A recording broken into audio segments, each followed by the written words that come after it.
É um prazer estar aqui com vocês e hoje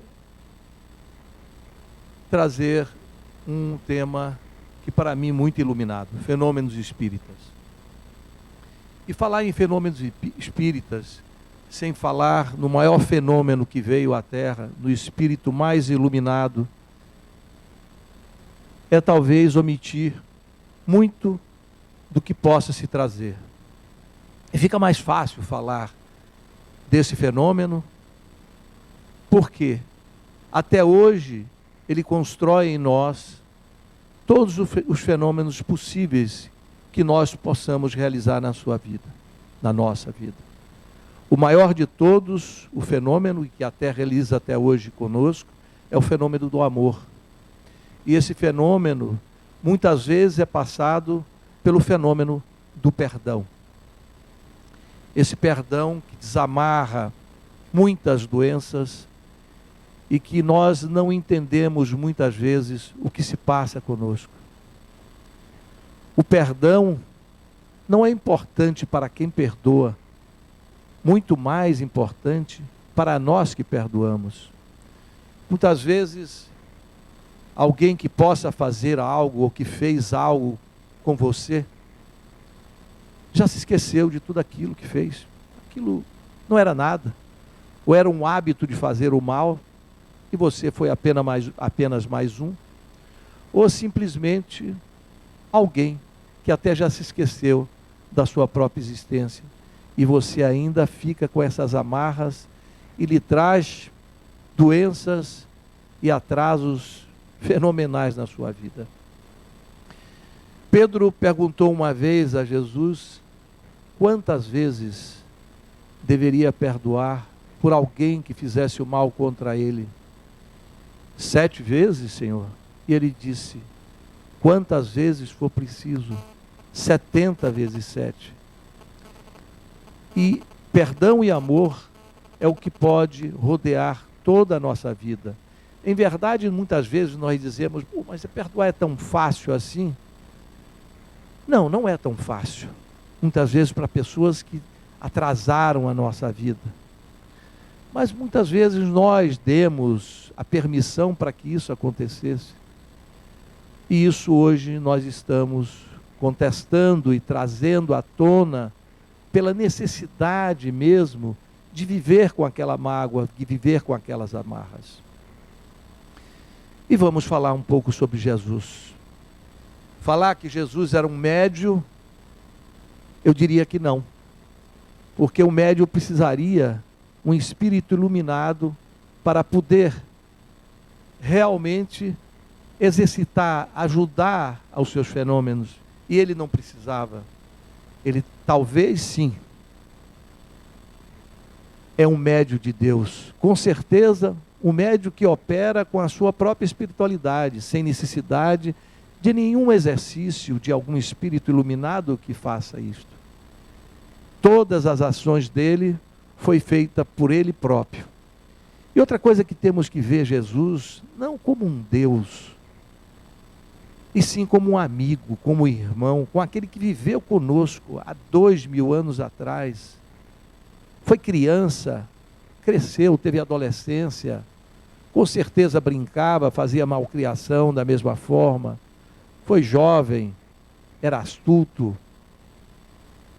E a partir dos seus 20 anos, ele realmente aparece, começando a fazer os seus milagres. Milagres esses que são os fenômenos. Daí nós encontramos Jesus na sua verdadeira forma de ser, mas jamais querendo sobressair por quem quer que seja. Jamais, todos o chamavam de mestre. Alguns repudiavam ele por inveja, alguns achavam que ele blasfemava e ele não se importava com isso.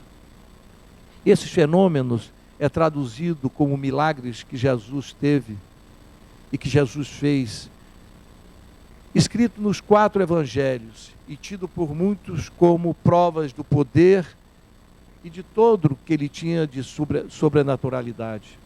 Jesus realmente tinha uma paranormalidade fantástica. E o primeiro dos seus milagres, a quem ele sempre deixa algum ensinamento, foi a transformação da matéria, da transformação da água para o vinho. O que ele quis nos dizer neste momento? Conta João, no capítulo 2, João diz o seguinte: que em Canaã da Galileia, uma cidade que fica próxima a Jerusalém, Jesus e seus discípulos haviam sido convidados para uma bodas, para um casamento. E lá haviam pessoas que eram convidadas bem de longe, e tinham elas que vinham, os seus animais, e ali passavam, às vezes 5, 6 dias, e depois seguiam para suas casas. E lá para o terceiro dia, viu-se que acabava o vinho. Então Maria chama Jesus e pede para que ele interfira. E no primeiro momento, Jesus não quis fazer esse milagre, não quis fazer esse fenômeno, que para ele simples, porque achava que aquela hora ainda não tinha chegado, e aquilo era apenas uma obrigação dos donos da casa, dos anfitriões, de resolver o problema da água e do vinho, que no momento não tinha como ser resolvido. Mas ele aceita fazer aquele milagre a pedido da mãe, mas não queria começar a se expor àquelas pessoas que já o contestavam por inveja que tinham, irmãos seus, judeus como ele, porque Jesus foi educado como judeu, nasceu e morreu como judeu, e transformou a água em vinho, pedindo as suas talhas, as 3 talhas que existiam, e mandou servir a todos. Nós temos que saciar a sede de justiça a nossos irmãos, a sede de justiça àqueles que não têm, saciar a igualdade que precisamos nas nossas vidas, saber saciar também a fome de amor em que todos temos. Um outro movimento de Jesus, num fenômeno maravilhoso, foi o fenômeno em que ele materializou e saciou a fome de milhares de pessoas. Conta-nos Mateus, no capítulo 14, que Jesus, após saber da morte de João Batista, recolhe-se para orar. Todavia, seus discípulos procuram ele e vão orar com ele. E todos que sabiam, os seus seguidores, foram. E Jesus se abriu, como tinha um coração grande, começou as suas curas e passou o dia inteiro orando e aconselhando aquelas pessoas. Lá para as tantas, viu que ninguém havia comido. Todas as pessoas estavam lá e atenciosas em tudo aquilo que dizia o mestre e ouvindo, mas chega um momento em que a barriga ronca e a fome acontece. Os discípulos pediram para que liberassem aquelas pessoas, para que elas fossem comer nas cidades próximas, porque ele estava bem longe. Daí Jesus disse: não, nós estamos até aqui esse momento, vamos dar o de comer essa gente. E não havia nada para comer. Havia alguns peixes e poucos pães. Mas Jesus pediu esses pães e pediu esses peixes. E com seu magnetismo, transformou, multiplicou o que devemos fazer no dia a dia. Não multiplicando os pães e os peixes com magnetismo, porque não temos esse poder. Não temos esse poder de dar tanto alimento. Mas nós podemos sim trazer alimento às pessoas menos favorecidas, a lutar para que as desigualdades sejam menores, a participar das comunidades, não só quando venhamos a precisar, a participar quando temos realmente a dar, não só quando estamos doentes, mas quando precisamos curar, a estar juntos, a compartilhar, a estar presentes, a dividir aquilo que temos. Não é doar aquilo que temos, não é dar esmola, mas dividir o amor que temos, dividir a capacidade de agregar. Essa é o grande milagre da multiplicação dos pães e dos peixes. É o grande milagre da materialização. Hoje já se materializa objetos, a própria ciência quântica permite a que se materialize objetos. Quem diria que um dia, há 30 anos atrás, se alguém tirasse um celular do bolso e pudesse fotografar, pudesse filmar, pudesse ter uma enciclopédia, pudesse falar à distância de milhares de quilômetros, mais cedo, muito mais próximo, nós, com uma natureza mais sutil, dentro da nossa própria matéria, daqui a mais algumas encarnações, estaremos materializando facilmente, porque estaremos numa evolução espiritual muito maior. Não tão grande como a de Jesus, mas já seremos espíritos muito melhores. Já teremos passados por uma reforma íntima muito melhor. Uma reforma íntima que vai nos permitir que essas encarnações façam com que esse mundo, que hoje é de expiação, é um mundo de renovação.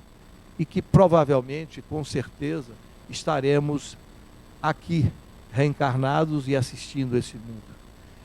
Um outro milagre de Jesus, um outro fenômeno de Jesus, foi a pesca milagrosa, no qual ele traz para nós também um ensinamento de fé, um ensinamento de determinação daquilo que realmente queremos nas nossas vidas. Chegava Jesus, como conta Lucas no capítulo 5, ao mar da Galileia, quando ele encontrava os seus discípulos voltando de uma pescaria que tinha sido negativa, não tinham pego peixe nenhum. Mas ele fala com Pedro, entra na barca e pede para que os seus apóstolos se destinem mais longe e busquem outros lugares. E consegue fazer realmente uma pescaria muito farta. O que ele quis trazer de ensinamento foi que, se realmente queremos algumas coisas para as nossas vidas, temos que nos preparar para a luta, buscar os nossos objetivos e ir garimpando para que possa realmente trazer os nossos peixes e os nossos frutos para as nossas vidas. Os nossos frutos também material, por que não material? E também espiritual, porque é necessário que venhamos engrandecer o nosso espírito e aí nós vamos também engrandecer a nossa matéria. Em nenhum momento Jesus recusou o crescimento do homem.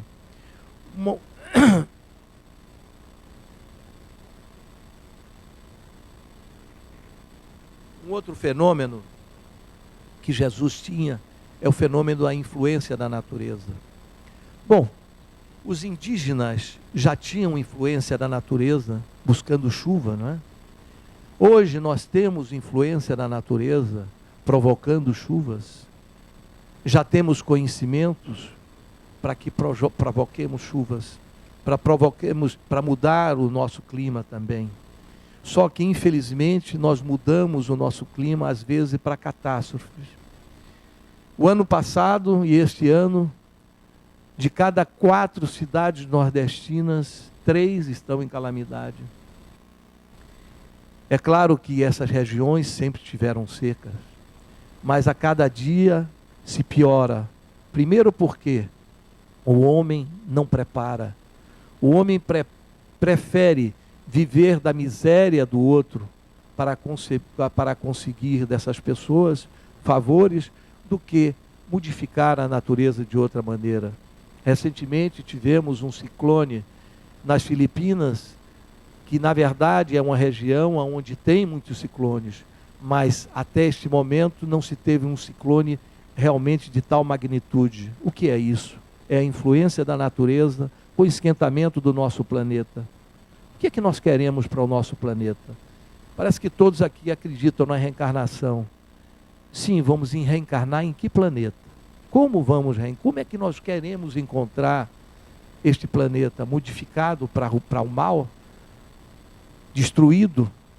Com certeza que não. Então nós temos que ter consciências e participar, desde um pedaço de papel que está no chão, que juntando-se a milhares de pedaços vão entupir os rios. Nós temos que participar na modificação, na transformação do nosso planeta para o melhor.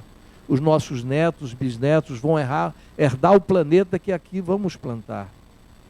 E nessa passagem da influência das forças naturezas por Jesus em uma tempestade, Mateus conta que Jesus estava numa barca descansando e quando chegou uma tempestade, e todos o acordaram apavorados e disse: mestre, acorda, vamos morrer. E ele diz: homens de pouca fé porque sequer enfrentaram, porque sabiam que ele estava ali e ele podia resolver. Já tinham fé bastante nele, mas não é só a fé no outro que você precisa ter, é a fé em você, é a fé naquilo que você pode, a fé em que você precisa sair da sua inércia, que denuncie aquilo que não está sendo feito de correto, que não faça parte de alguém que se faz de morto e não participa. É essa mudança, é essa a participação na influência da força das naturezas que Jesus quer de todos nós. Há um outro fenômeno que Jesus tinha e que foi marcado com a materialização dele após a sua morte. Jesus já tinha falado para os seus discípulos que após o terceiro dia ele se materializava e voltou, apareceu para as mulheres e foi ver os seus discípulos. E nem todos acreditavam realmente que ele estava ali, não ressuscitado, materializado, em espírito e tangível à vista de todos. Não precisava ser vidente, não precisava ser médium, ele lá estava. Assim como não precisa ser vidente para ver uma materialização em alguma sessão espírita bem preparada, com espíritos, com médios evoluídos, no qual o médio, como está na figura, ele aparece usando o ectoplasma do médio e aparece para quem quer ver, para todas as pessoas que possam enxergar, e tangível também.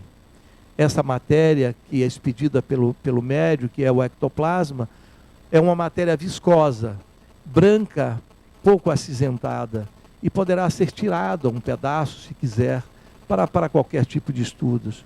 Hoje, dentro da doutrina espírita, pode-se fazer a materialização, e existe alguma materialização com aparição, como existiu a aparição de Maria em Fátima, de Maria em Lourdes, em Medjugorje, na Iugoslávia, se não me engano. Então, esse movimento de materialização foi passado por Jesus, mostrando que hoje é possível esses fenômenos. Assim como ele disse: vós sois Deus, podereis fazer tudo que eu faço e muito mais. Outro fenômeno de Jesus, que foi a transfiguração, que é a expansão do perispírito. Perispírito, que é a membrana que envolve, que está entre o corpo físico e o corpo espiritual. Membrana essa que todos nós temos, e ela é mais sutil conforme a nossa pureza, conforme a nossa evolução espiritual. E Jesus chamou os seus apóstolos naquele momento ao alto do Monte Tabor, e lá estava com ele Pedro, João e Tiago. E ele apareceu de forma cintilante, como se fosse um neon, contornando todo o seu corpo. E lá estava com ele, e fazia assim um outro fenômeno também de materialização aí, Moisés e Elias. E uma voz falava do firmamento: eis aqui o meu filho, este é o meu filho. Daí nós temos o fenômeno de psicofonia. Aonde nós temos o fenômeno de psicofonia? Nas casas espíritas, aonde temos os contatos com entidades e aparece também no momento em que temos as vibrações dos espíritos iluminados. O Espiritismo procura explicar esse fenômeno, como disse, através do perispírito, que é o corpo espiritual que se irradia para fora do corpo físico, como a luz que sai de dentro, como a lâmpada. Como Jesus ficou, como se fosse contornado por um neon numa potência fantástica. E ele pediu aos seus discípulos, João, Pedro e Tiago, que não os contasse a ninguém, que só contasse após a sua morte. E Jesus tinha várias paranormalidades, a telepatia, o fenômeno de transporte, o desdobramento, o fenômeno da cura, a sua vidência, a audição, tudo isso Jesus tinha. Já por que tinha? Porque era um espírito puro, porque era um vidente, era um médio de Deus. Ele ouvia e tinha tudo, mas se portava e era um homem.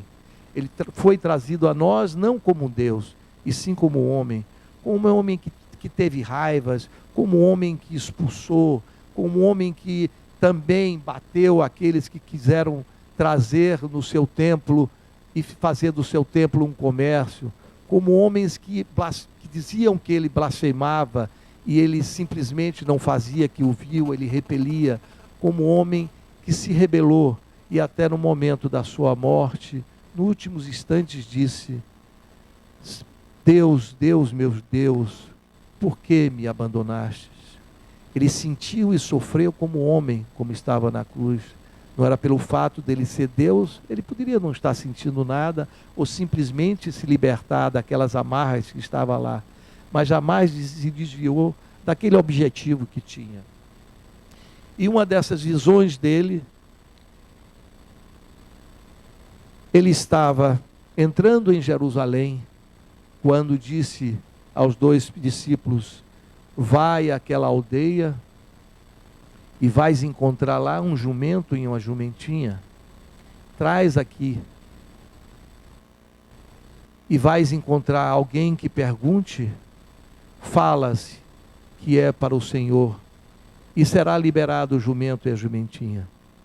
Essa é um fenômeno que chama-se dupla vista ou terceiro olho, e que muitos de nós temos as visões à distância. Muito de nós enxergamos aquilo que vai acontecer, ou aquilo que está se passando. É um fenômeno que Jesus teve na entrada de Jerusalém, que hoje o catolicismo comemora e festeja o dia de Páscoa, no domingo de Páscoa, no domingo de Ramos, desculpe, no domingo de Ramos, com a entrada triunfante de Jesus.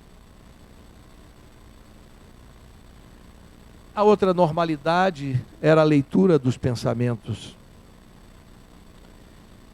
E Jesus estava, como conta Lucas, como conta Mateus no capítulo 3, desculpem, num dia de sábado numa sinagoga. Por que é mencionado o dia de sábado? Porque o dia de sábado para os judeus é um dia do Senhor, é o dia sagrado. Jesus trabalhou todos os dias e descansou no sábado, segundo a Torá.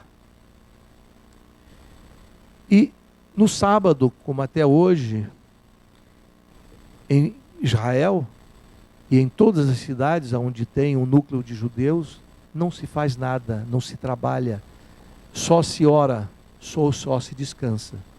Mas Jesus fez e foi contestado uma cura no sábado.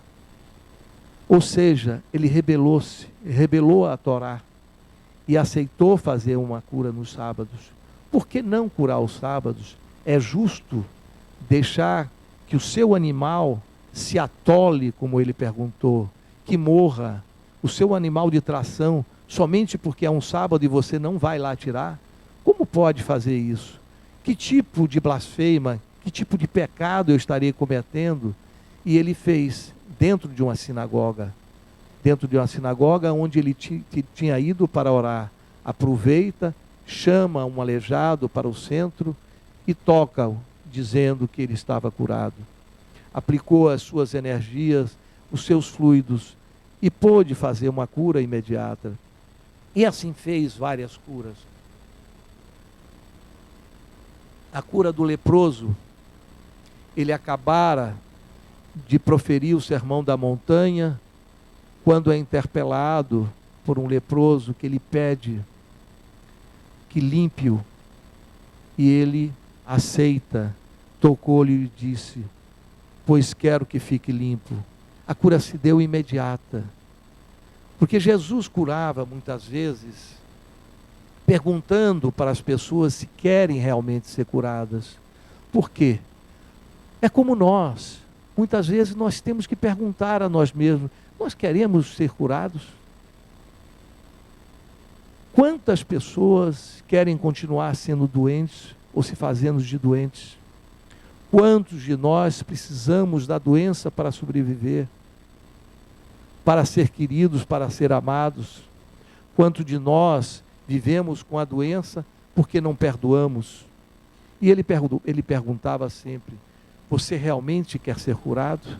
Ou percebia-se a pessoa, percebia que se aquele doente realmente tinha fé, se queria, e se estava no momento daquele karma se ir. Normalmente dizem que a vinda de Jesus estava toda programada pela espiritualidade, e ele aqui veio somente cumprir aquilo que já estava determinado. Que esses que foram curados pela sua força, pela força da sua espiritualidade, mas ali já tinham acabado os seus karmas. E seguiam-se as suas curas. Uma outra cura foi a cura do centurião, do criado do centurião. Nessa cura, ele traz um ensinamento fantástico. Quem era o centurião romano? Eram piratas, eram cidadãos que iam, invadiam, tomavam sua terra, faziam de escravo. Humilhavam as pessoas, cobravam impostos altíssimos de todos aqueles em que eles se apossavam de suas terras, a que eles humilhavam. Mas Jesus ouviu a palavra de um centurião que tinha fé em sua cura e disse: o meu escravo jaz paralítico, cura o Senhor. Jesus podia dizer: como vou curar? Você é um romano, você persegue todos. Mas ele jamais excluiu ninguém e aceitou, e disse ao homem que iria na casa dele. E o homem disse: Senhor, eu não sou digno que entreis em minha casa, porém manda só a sua palavra, e o meu escravo será salvo. Assim como Jesus ouviu o romano, ele se dirigiu para uma mulher que estava de passagem e ele lhe pediu água. Quando descansava em um poço e ela veio para tirar a água, ele me disse: mulher, serve-me água. E ela disse: como, Senhor, que falas comigo? Tu és judeu e eu sou samaritana. E se dirige a palavra a mim. Ele olhou para a mulher e disse: eu não tenho por que rejeitar a falar com ninguém. Lhe peço água, porque a água que posso lhe dar é a água da vida. Mas na verdade, o que Jesus quis de trazer ensinamentos por nós, é de tantas e tantas exclusão que fazemos nas nossas vidas. Exclusão porque pertence a uma outra religião, exclusão porque ele é judeu, exclusão porque ele é negro, exclusão porque ele é gay, exclusão por qualquer sentido. E muitas vezes temos uma pequena exclusão e repelimos essas pessoas. Exclusão porque ele é menos dotado de inteligência. Mas Jesus abriu o coração para todos.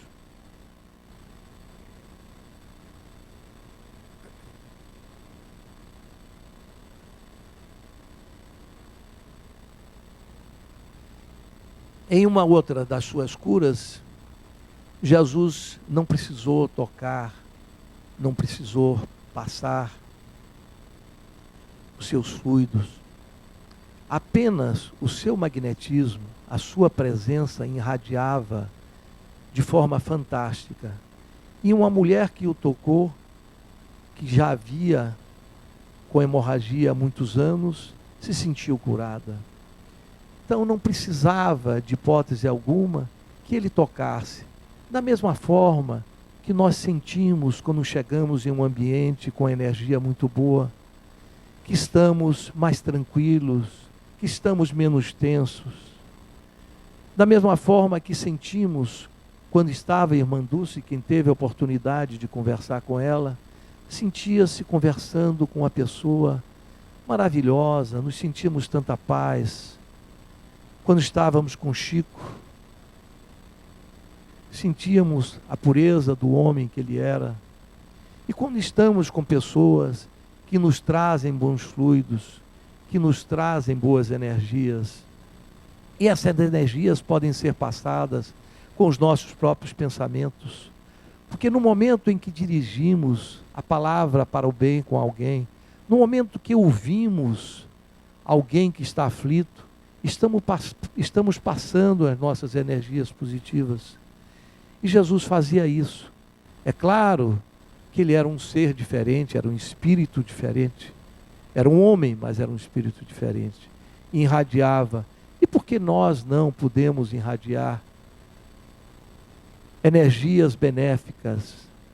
Tentar, de alguma forma, mudar as nossas energias desde o momento que saímos de casa, repensando o dia a dia nosso.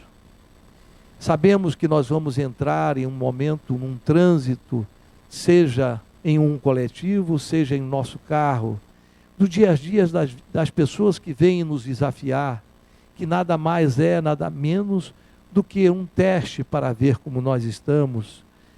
São momentos que precisamos passar de forma positiva energia para que essas pessoas, ou não ser contaminados por pessoas que passem maus momentos para nós, para que transmitam mais energias e maus fluidos.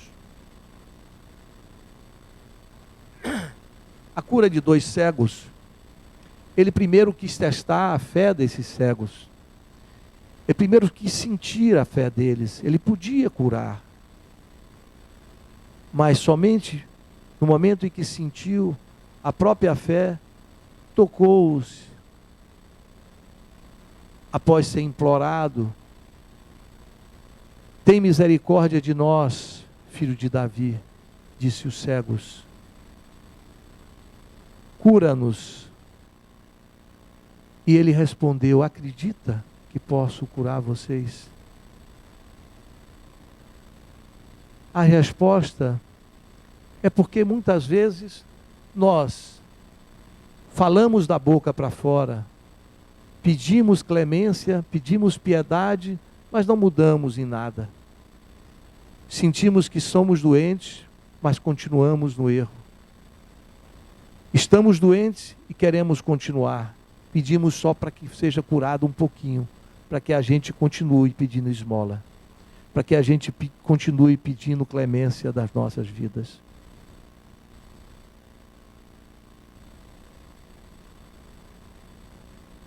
E Jesus fez curas com expulsão dos espíritos perturbados. E muitas curas aonde ele via e que o corpo físico é que estava afetado. E uma das curas que ele proferiu foi a cura do mudo, que estava completamente possuído e que ficou mudo somente pela possessão daquele obsediador que ali estava. E Jesus foi ao seu alcance, conversou com esse espírito equivocado e trouxe a ele a luz, liberando para que pudesse continuar com a sua vida sem a sua mudez. E muitas foram as curas. Fala Lucas, no capítulo 12, que Jesus muitas vezes fazia 12 curas em um dia, de diversas maneiras.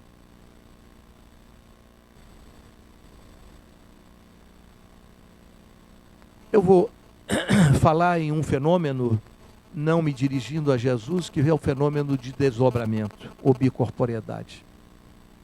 O fenômeno de bicorporeidade, que é o fenômeno na qual você desdobra-se sem estar dormindo, de forma deliberada, como fazia Eurípides Barçanufo.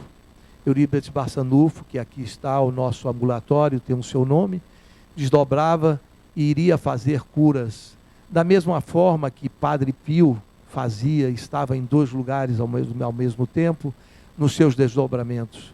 Só que para nós chegarmos a esse desdobramento, é necessário que haja realmente uma pureza muito grande de espírito.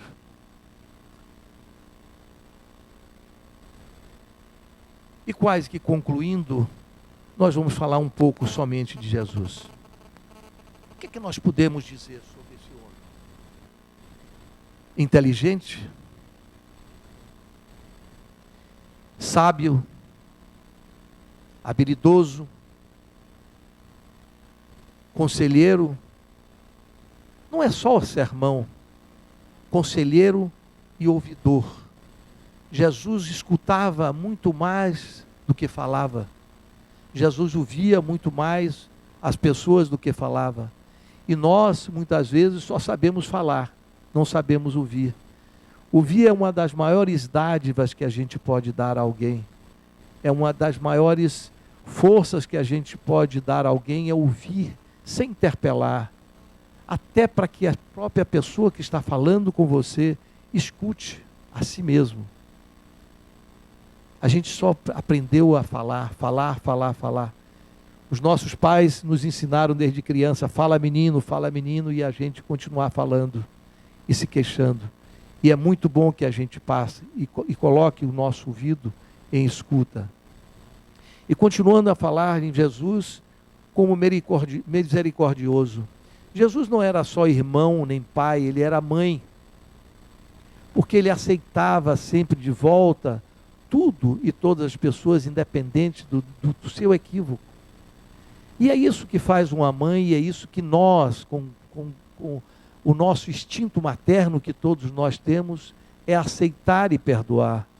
Aceitar é como perdoar novamente. Perdoar quantas vezes for preciso, é necessário. E Jesus era misericordioso, pacífico, duro também quando precisava ser. Era necessariamente duro. Jesus era austero com as pessoas que não queriam lhe ouvir. Ele não era tão manso. Ele era duro, era como um homem. Muitas vezes rude, mas amoroso quando vinham para ele. Partilhava com os pobres, mas jamais excluía os ricos. Jamais Jesus condenou a riqueza. Jesus condenava a avareza, a forma como se conquistava as riquezas, mas jamais condenou a riqueza. Não tinha ambições materiais, incorruptível. E infelizmente, a nossa sociedade está incorruptível. Desde o mais simples e vai contagiando até aqueles que estão no poder. Muitas vezes nós não percebemos, mas participamos de uma corrupção de alguma maneira, passiva, fechando os olhos, não denunciando, concordando.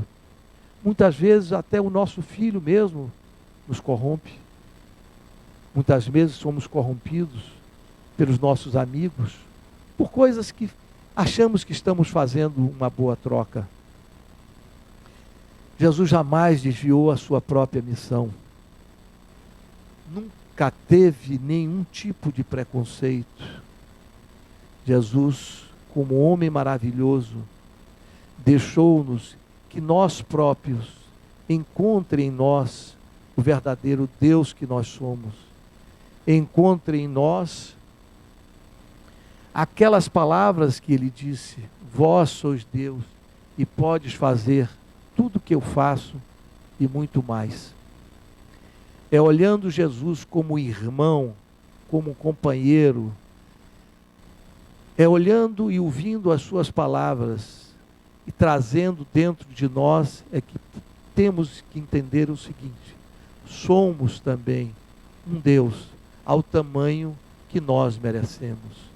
Esse é o tamanho que Deus que hoje nós somos, com as realizações que nós somos e que nós queremos ter, deslumbrando sempre aqui, as nossas escolhas sempre sejam as melhores, mas se não forem as melhores, que a gente tenha a capacidade de dar a volta por cima, movimentando com o movimento que temos que fazer, sempre de dentro para fora, porque tudo que queremos, tudo que desejamos, está com a solução dentro de nós, e é dentro de nós que vamos encontrar. Muito obrigado. Fique com Deus.